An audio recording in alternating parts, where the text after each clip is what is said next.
Oke, baik. Bismillahirrahmanirrahim. Assalamualaikum warahmatullahi wabarakatuh.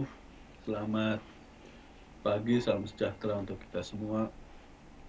Um, Melanjutkan pada materi sebelumnya tentang stack dan sekarang adalah antrian atau queue. Nah, perlu yang kita ketahui bahwa kalau misalkan kita bicara antrian, maka uh, banyak contoh yang di depan kita atau di sekitar kita tentang antrian. Salah satunya adalah terjadi kemarin di bank karena ada uh, apa namanya bantuan pemerintah yaitu di UMKM, maka terjadilah sebuah antrian di salah satu bank untuk mengambil uang. Nah, apakah bisa dijadikan contoh untuk hal tersebut? Bisa. Itu adalah contoh sederhana pada antrian. Kalau misalkan ada lagi, misalkan antrian di printer, ketika ngeprint pertama maka dia akan keluar pertama. Nah, dari situlah banyak contoh-contoh yang sering kita ambil di kehidupan seharian kita. Nah, maka disebut dengan antrian atau queue. Bagaimana berjalan secara algoritmanya? Mari kita simak. Nah, uh, materi ini mempelajari tentang queue atau antrian dan bagaimana insert, remove, dan empty, terus kemudian bagaimana keadaan full. Nah, insert itu bagaimana keadaan misalkan memasukkan sebuah data. Remove itu bagaimana menghapus data dari sebuah antrian. Terus kemudian is empty itu akan mengecek apakah di dalam antrian masih ada atau tidak ada. Nah, is full, apakah antrian itu dalam keadaan full atau tidak. Nah, itu uh, materi yang kita akan ajarkan. Nah, queue atau antrian adalah tipe data abstrak ADT yang bersifat FIFO, ini algoritma FIFO, first in, first out. Nah, first in, first out ini yang saya contohkan tadi di bank, terus kemudian saya contohkan lagi first in, first out adalah di apa namanya stok bahan makanan. Kenapa harus first in, first out? Biasanya adalah dia mengenal dengan expired, jadi otomatis kalau misalkan kita ngirim sebuah roti di toko, otomatis yang expired duluan itu adalah yang di depan. Nah, dengan harapan konsumen itu mengambil yang paling depan dahulu supaya tidak cepat expired. Nah, itu kalau misalkan teman-teman diperhatikan di minimarket. Nah, itu juga digunakan di beberapa teori-teori yang menggunakan first in, first out. Nah, Vivo data yang pertama kali masuk akan dikeluarkan yang pertama kali juga. Dan data baru akan dimasukkan lewat ujung belakang, sedangkan data yang lama dikeluarkan ujung depan. Nah, artinya yang tadi saya contohkan first in first out, kalau misalnya di antrian nggak mungkin kan, misalnya di antrian di bank saya dapat nomornya 2, apakah dipanggil nanti terakhir? Kan nggak mungkin, kecuali ya emang kitanya kelewat gitu. Nah, mungkin gak sih kok Pak orang terakhir itu dapat nomor utama, ya itu ajaib. Kalau misalkan di depannya kosong ya bisa, tapi kalau misalkan enggak ya nggak bakal bisa. Jadi di mana-mana bank itu kalau antrian ya, kalau urutan nomor 1 ya akan dipanggil nomor utama. Nah, itu antrian. Tapi kalau nggak antri itu yang bikin ribut nanti suasana. Nah, seperti contohnya yang sering minggu-minggu ini terjadi, antrian ketika masuk kerja saya lewat bank ramai banget. Dan masuk berita bahwa ngantrinya mulai jam, ada yang subuh, ada yang malam. Nah, itu istimewa sekali. Nah, artinya antrian tetap antrian, yang datang pertama maka yang dipanggil dari yang pertama. Nah, terus kemudian queue. Queue bisa diimplementasikan dengan menggunakan array dan linked list. Model queue ada yang single direction atau juga ada yang circular track. Kita akan bahas adalah single direction.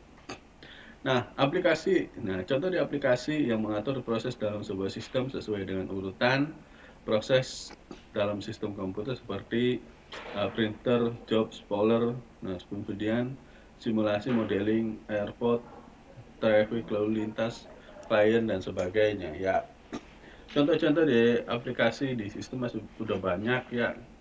misalkan di sistem antrian di airport, pesawat yang terbang adalah pesawat yang masuk pertama di antrian. Nah, itu logika sederhananya adalah seperti itu, sama dengan kehidupan sehari-hari kita dan aplikasi yang akan digunakan.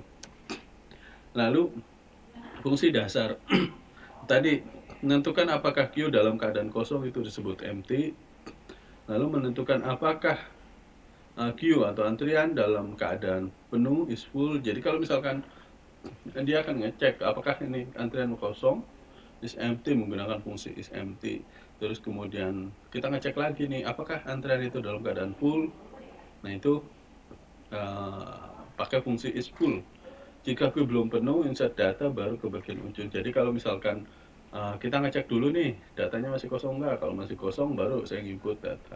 Tapi saya setting misalkan kuota satu sehari kita nerima 5 data, misalkan 5 nasabah, atau saya contohkan bank misalkan satu hari minta nasabah, satu hari 5 nasabah lah.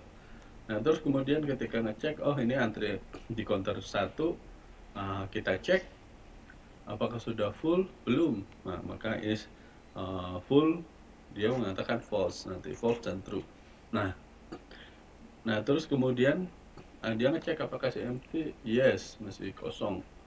Nah jadi nanti akan dimasukkan 1. Kalau misalnya full nanti is full. Nah itu baru insert datanya.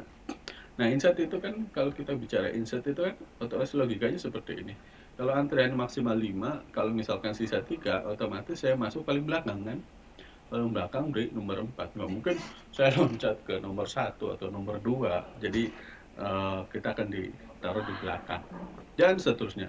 Misal 4, 5, 6, dan 7 seterusnya. Kalau misal kuota 100 ya udah full 100. Kalau 5 ya 5. Nah itu di antrian. Sama saja kayak teman-teman kalau ngantri di apa namanya di sebuah antrian ya seperti itu. Nah, coba kita belajar tertib sampai ketika ada yang kosong nyela, oh, Pak ini kosong ini. Barangkali orangnya sedang keluar atau apa gitu. Jadi kita budayakan antri dulu supaya kota Cirebon menjadi lebih baik lagi dengan antrian. Nah, ada hal yang unik ketika antrian ini terjadi, misalkan daripada ngantri lama pakai sendal aja bisa nggak Pak? Ya bisa, ya. Cuman itu kan tanpa aplikasi, itu kan hanya spontan dari orang yang mau ngantri. Jadi daripada berdiri lama jongkok, maka taruhlah sepatu atau helm. Itu terjadi di di kabupaten waktu itu, antrian KTP kalau nggak salah. Nah itu boleh ya boleh, itu yang penting konsep antrian. Nah jika antrian tidak kosong, remove data dari bagian ujung depan queue. Nah ini untuk remove, untuk menghapus itu logikanya seperti ini teman-teman semua. Untuk menghapus itu adalah kita menghapus adalah memanggil, artinya memanggil pertama 1, nah keluar kan dipanggil tuh dieksekusi, terus kemudian kedua dipanggil. Nah itu konsep menghapus, artinya 1 itu kan sudah dipanggil, yang kedua udah dipanggil, ketiga udah dipanggil, dan seterusnya. Nah seperti itu. Nah contoh antriannya seperti ini. Yang biru itu adalah antrian yang tersisa, misalkan di sini 0 sampai 16. Nah, artinya ada sudah terisi, misalkan di sini ada nomor 5, 6, 1, 2, 3, 4, 5, 6, 7. Nah, artinya ada 7 yang sudah terisi. Jadi, antrian paling depan adalah nomor 5. Dan yang belakang adalah 11. Nah, seperti itu. Nanti yang akan keluar duluan adalah nomor 5. Nomor 6, nomor 7, nomor 8, nomor 9, nomor 10, 11. Itu secara logika adalah seperti itu. Nah, apakah ini dikategorikan is full? No. Atau false. Kenapa? Karena kuota kita adalah 16. Artinya kita masih ada sisa 1, 2, 3, 4, 5, 5. Karena dari 12 sampai 16 itu belum terisi. Jadi bisa kita tampung lagi. Nah, apakah itu yang kosong? Yes. Karena ada beberapa yang belum terisi. Ada beberapa yang masih kosong. Nah itu implementasi queue di array. Nah ini biasanya array kalau di bank itu kuota namanya array itu. Oh kita satu hari ini kita bisa menerima 50. Ya itu arraynya adalah 50. Ya berarti datanya harus 50 nasabah. Kalau lebih dari itu ya mohon maaf kan pasti bank itu akan, Pak mohon maaf kuotanya udah penuh, pasti dianjurkan untuk esok hari. Ya seperti itu teman-teman, semua konsep array sangat sederhana sekali. Tapi kalau misalkan teman-teman nggak bisa mengimplementasikan atau tidak bisa mencontohkan, ya itu sungguh terlalu. Nah, yang selanjutnya adalah inisialisasi membuat queue dengan cara nilai dari awal setiap komponen queue. Nah, kita skip aja ini. Insert tadi saya sudah jelaskan konsep insert. Nah, tujuan untuk masukkan data queue, data yang dimasukkan posisi paling belakang. Kalau misalkan add data itu pasti datanya paling belakang. Nah, terus kemudian remove itu adalah yang antrian paling depan, datanya akan keluar. Nanti logikanya kita praktekkan. Yang remove itu pasti di depan dulu, kan namanya FIFO, first in, first out. Nah, is empty, nyatakan apa queue dalam keadaan kosong dapat kita dengan variabel jumlah. Nah, di sini ada true dan false nanti. Nah, terus kemudian algoritma is full, apakah datanya udah penuh atau belum. Nah, itu logika sederhana kita buat teman-teman. Selanjutnya jangan lupa subscribe video ini, terus kemudian like.